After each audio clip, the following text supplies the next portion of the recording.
Hello, my friends, and welcome back. Thank you very much for being with me again today.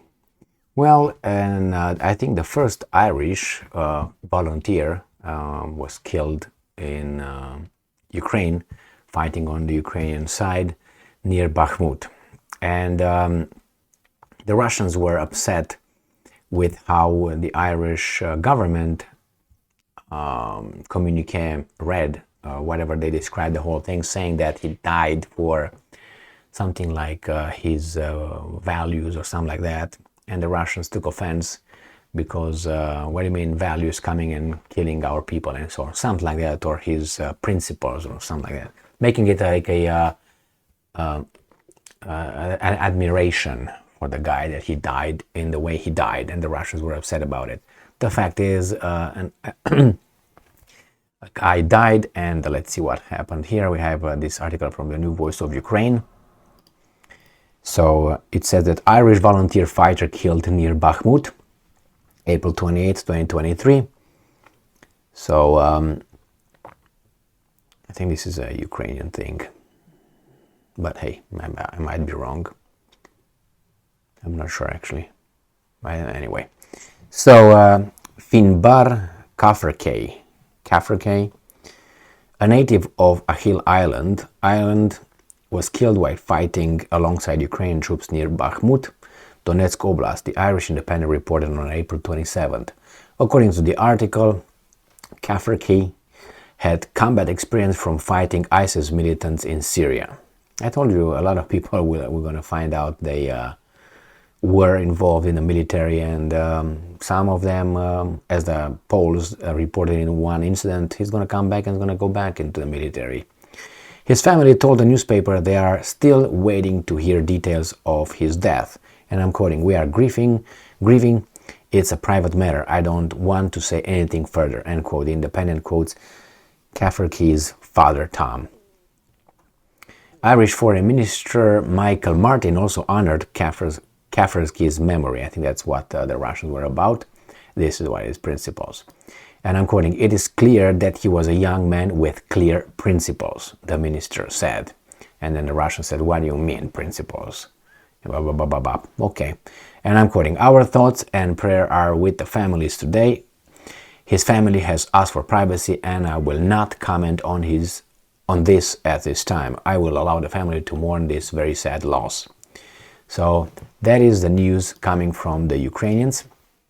Again, I couldn't find again the article. I read it earlier today, I think, or it was yesterday, about the Russians being upset about the principles thing. After all, I don't know why they're upset, because they know that all those guys are against them. So what did they expect?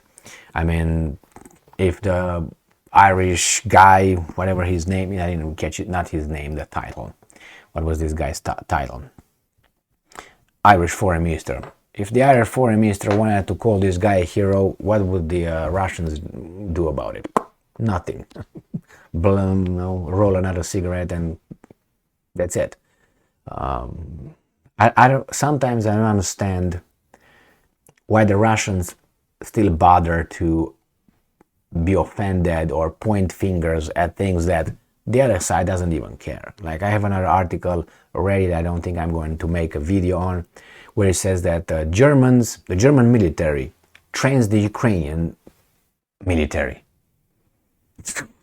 I mean, if the Russians get offended by that or upset by that, they're dumb. Why? But those guys send weapons, they give intelligence and other things, and you're going to be upset that they train those guys? I mean, it goes without saying. It's like you're upset that that guy shot at you. I mean, he tried to blow you up with a bazooka a minute ago, and you're offended that he tried to use a pistol or something, or a BB gun. I mean, really. The same when I hear, for instance, sometimes Lavrov calling the United States officials partners. Are you crazy? Under what kind of terminology? I mean, the term doesn't fit the behavior. What are you talking about? So sometimes I don't know why they even bother. Really, and those guys are, if they could, they would raise these guys. And this guy called them partners, and please don't do this. We're going to go to United Nations. We're going to do this. What is this? I mean, you are at war. They are at war with you. What are you talking about? They can call it however they want. They send weapons for those guys to kill you. What does that make them? Active participants. Take it however. I made this analogy 1,000 times. You fight with a neighbor and you almost beat the neighbor, and the other neighbor supplies him with weapons to kill your family. Without the neighbor, he would not be able. You would win. How do you call the other neighbor? Friend? Partner?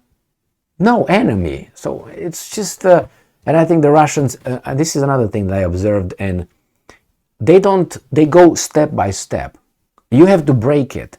Like you see, I watched, what's his name? Tucker Carlson for a while, for some years. And he was in crescendo. Certain things that he started saying in the past year, he was not saying a year before, or 2 years before, or 3 years before. Why didn't he just cut the crap and just jump over there? He would have been fired then, probably. And he didn't even say what he is supposed to say. He didn't call, these glasses. He was close to calling it. Not close, actually between 6 and 7 to 10. 10 would be, these are glasses right here, man. Eyeglasses, spectacles, however you want to call them. They are. But he said, well, there's something that you can see through and it comes, Nah, he was still there. From, I don't know what these are. From that, we got to, maybe these are something that you put on your nose. I don't know what they are.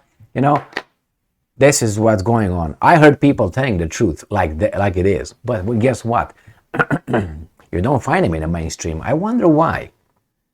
I mean, look around you and tell me all these weasels that you see with Hannity and Laura Ingraham and other weasels from Fox, because the other ones, you just have to discard them. Really, those are below. It's not like 0, it's negative. And these guys have a 1 or 2 or 3 on a scale of 10, telling you how things are.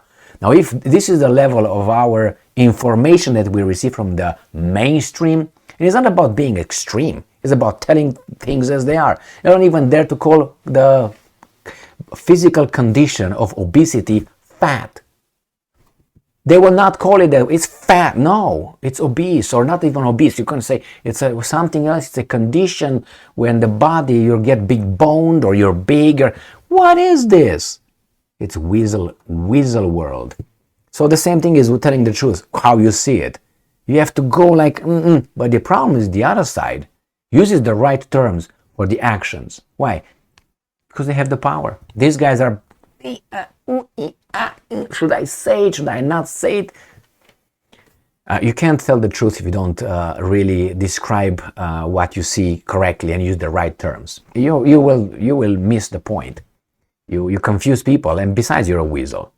The problem is like this. You have people, multi-millionaires, with connections, money.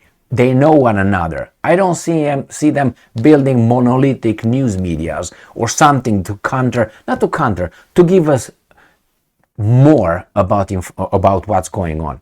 You don't see that happening. Why is that? I mean, I can be shut down by this FBI shows up here, or even the little fucker from the police department, and with a search warrant or whatever, arrest warrant, can get me for whatever I did. I scratched my balls in public and the kids saw me from 3 miles away. And you know what I mean? They can do whatever they want. You know what I mean? But those guys, and I'm pretty sure they have connections in the departments, if you know what I mean. It's just they don't dare to say it, to say things that they are over there. I mean, you try to weasel your way out. You're not that important. You're not, you Puck say this one, throw a hint here. Who's smart and who knows things know what I mean. I make a point by throwing 5 hints one after another. I mean, if you read those things and if you know exactly what I mean, because I can't say the term, because if I say the terms, you won't see me for a week, and then you don't see me for 2 weeks, and you don't see me ever with these guys. You're going to find me on another platform, which over there again, if I say something again, it's going to be, do you think that's a free speech on other platforms? Yeah, there is, some they are. But then, anyway, it's just, this is freedom. But okay, that's me. But Tucker, Hannity, these guys have millions of dollars. Millions. They don't stick their neck out at all. Tucker started. So anyway, here we have the Irish being killed, and the Russians are still protesting. Psst. Protest against what? The Russians, I think, they should just break away, like, do what they do best, which is put together, it takes time, the other club, and they will probably form their own organizations. Maritime, insurance, banking system, all this. They will just break away, and they will not listen to what the other guys say. When they're going to meet two ships on the high seas, they're going to shoot at one another or something. They're not going to follow. You can't arrest me. I can't arrest you. You can't find me. I can't find you, because we are in two different organizations, like, let's say, Catholics and Protestants. I'm a Catholic. I do this. I'm a Protestant. I do this. You can't arrest them. You can, that's it. Two different organizations. The same here. I have my own organization. You have your own organization, and we share the planet. That's it. And sometimes we try to get this and that, and we just shoot at one another. And that's going to happen. That's in the process of occurring right now. I mean, these guys dropped the ball big time. Why? Because they were interested in little chicken. Instead of creating a partnership relation with a real partnership relationship with the Russians, with the Chinese, with the Indians, they try to kick them in the teeth and thinking that they will be the bosses forever and they will do whatever they want. And it's not like that. I mean, it's not like that. And now they say, oh my God, the China and Russia are together. They've been together because of you, your attitude, what you did. Oh, Russia is our enemy, China is our competitor. They are your competitor, but it's a different way to compete. Like these guys here in the neighborhood. We have a grocery store here, a grocery store. They're competing, but you know what I mean? They don't try to really the other person. But they try to be partners at least, or something. You can find a middle ground. But no, these guys don't want to give, and they talk about, Russia wants to be the new power and so on. The new means dethroning you? And why should you be the one? Why? Who voted for you to be the policeman? Or the moral, the moral educator here, and point fingers at everyone that you want to get something from them and say, oh, you don't do that right, or you infringe those rights, or you are discriminating, or I'm going to come and fuck you up. Why? What is this? I mean, it's like in a friendship, like at school, like in the neighborhood. It's the same thing. You have a bully boy that one day is going to be challenged by two others. They're going to beat his ass. Why? Because the bully boys beat those guys before. And those guys. And people are afraid. What are they going to do? Get together and kick you in the nuts. Anyway, man, it's just the same Irish. The guy went over there and fought. Well, that's his choice, free person. But on the other hand, you can't come here and, let's say, try to do something else with your own life. No, but you can go with your own life and fight over there. It's kind of a discrepancy, you know what I mean? If someone here is going somewhere and says, well, I don't want to leave anymore. Do you think the government would say, oh, go ahead, it's your life, you do whatever you want? But in this case, he's got principles. He went over there and he did whatever he wanted with his life. He lost his life that way. That decision was okay, but if someone wants to terminate his life through, let's say, euthanasia here, no, you can't do that. Is my life or your fucking life? Which one is it? You're okay with me, give me principles if I go and fight and lose my life over there, but if I just decide to go home and see Jesus, no, that's illegal. You know what? Is my life or not? Not. Why? Because we are collateral. When this kind went bankrupt, or at least, in 1930s, if you remember, they went and begged for something. And how did what did they use as collateral? Do you remember? Do you remember what they used as collateral? To get all those, well, just why don't you look into it? Just a hint, okay? Because I can't freaking say it here. Just look into it. Maybe it's not so. Maybe you find that I'm saying something that's not there. But I guarantee you're going to find something and it'll surprise you. Anyway, thank you very much for being with me again today. Stay strong, stay smart, look for the truth, and be just.